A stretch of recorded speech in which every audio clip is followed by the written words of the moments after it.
Are you nervous about your check ride? Well, of course you are. But don't worry about it. Every pilot, no matter how much experience he or she has, is nervous before a check ride.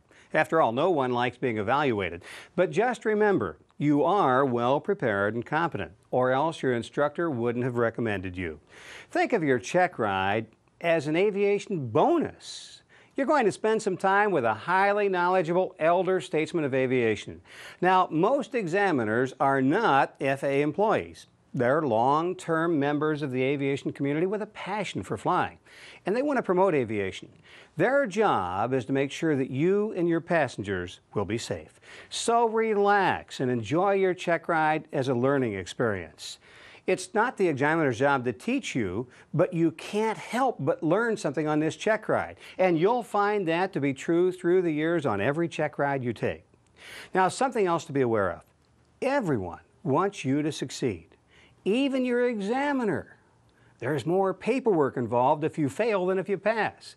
So the examiner starts out with the assumption that you are knowledgeable and well trained, or your instructor would not have recommended you.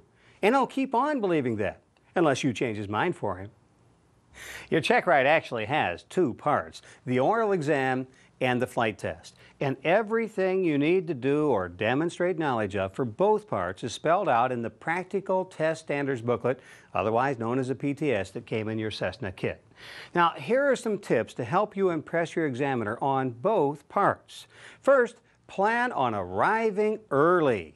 And that'll give you time to unwind and organize your materials, and it'll also make sure your examiner has time to give a relaxed and not rushed practical test. Second, organize the information you and your examiner will be working with. Now, a good way to do that is by using 3 file folders. One for your airplane, and one for pilot information, and one for flight planning materials. And if you have time, go ahead and lay these out on the table so they're handy. Now, what should be in your pilot information folder? Well, first, and perhaps the most important, the check for the examiner, all filled out and ready to go. Then you'll want the application for Airman Certificate, the 8710 form, and check it over beforehand. Make sure it's properly filled out, and there are no typos, that the times add up properly, and make sure both you and your CFI have signed and dated it. And you'll also want to make sure you have your student pilot certificate all properly endorsed and current, and a current medical certificate if it's separate from your student pilot certificate. And your knowledge test results should be there and dated within the last 24 months. And you'll need to prove that you are who you claim to be. So you'll need your personal ID with your photo and a signature. A driver's license, military ID, state ID card, or a passport are all good for this. And be sure to throw in your logbook and any other training records. Here's a special tip for staying organized. Get a supply of sticky tabs and use them in your logbook. They'll make it much quicker and easier to locate the various endorsements and entries that your examiner will ask to see. What will your examiner want to see in your logbook? The entries for required flight experience, such as your long cross-country, your night cross-country, your instrument time, and at least 3 takeoffs and landings to a full stop at a towered airport.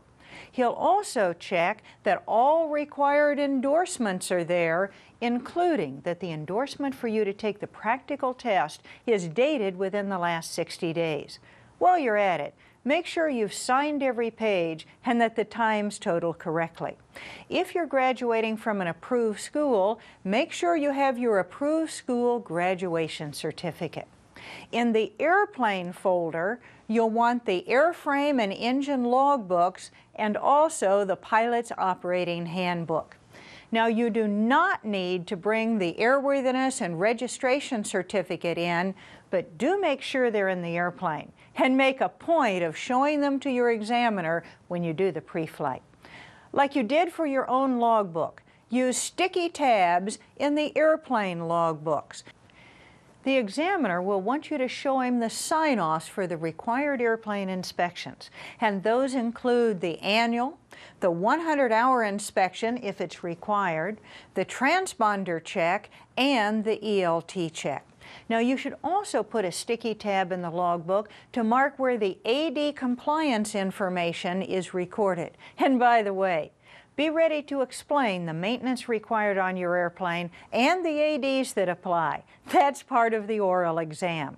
You might also want to mark in the pilot's operating handbook the current weight and balance information and the performance charts with sticky tabs. You'll definitely be referring to both of those during the oral, and you'll be more comfortable if you don't have to hunt to find them. Now your examiner will assign you a cross-country trip in advance. So bring with you a flight planning folder that includes the weather for your proposed trip, and study it before you get to the check ride so you can explain it to the examiner.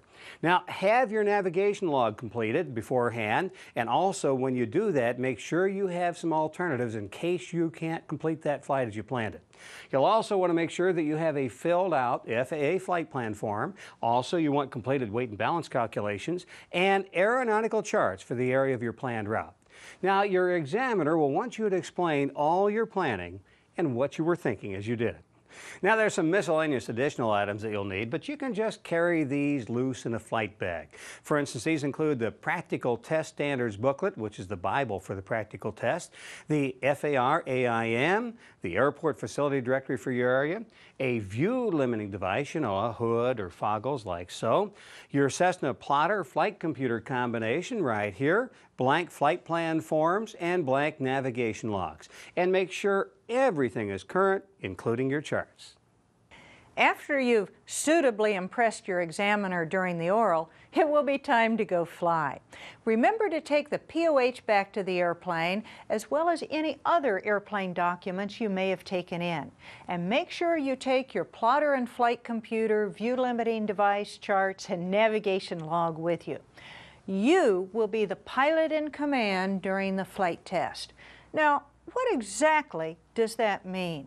It means you are in command. It's your decision, not the examiner's, whether and when to begin or complete a maneuver. This can be a little unnerving if you're not prepared for it after so much time of having your flight instructor tell you what to do. You are also the person responsible for the safe conduct of that flight and for making sure that you're complying with all the federal aviation regulations. The examiner is there as an observer.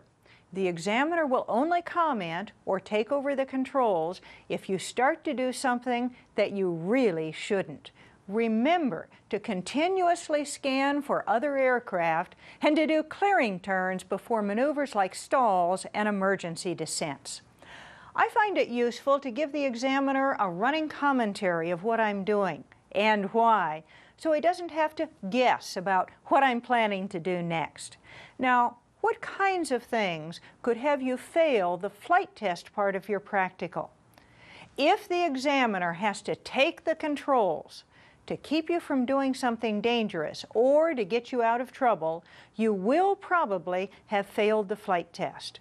You will probably also flunk if you consistently fail to meet the standards in the PTS for the maneuvers, or get off and don't correct for it.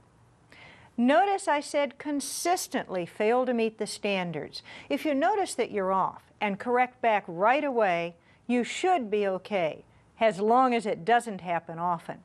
The standards in the PTS, by the way, are set for a good flying day with pretty smooth air. If there's a lot of turbulence bouncing you around, your examiner will make allowances for that.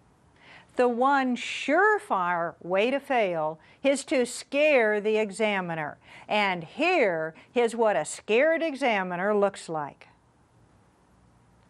You'll be more relaxed and feel less intimidated if you've met your examiner before your practical test. So see if you can meet the examiner ahead of time to review test procedures and ask questions. What kind of questions? Ones like, if I'm unhappy with how a maneuver is progressing, can I stop and start over? Is that acceptable? Use this chance also to clarify the schedule. Will there be a lunch break? Or should you bring some snacks in case you get hungry? When you are assigned the cross-country trip to plan, you'll impress the examiner if you ask for his or her weight to do the weight and balance for the flight, and if you'll be carrying any luggage.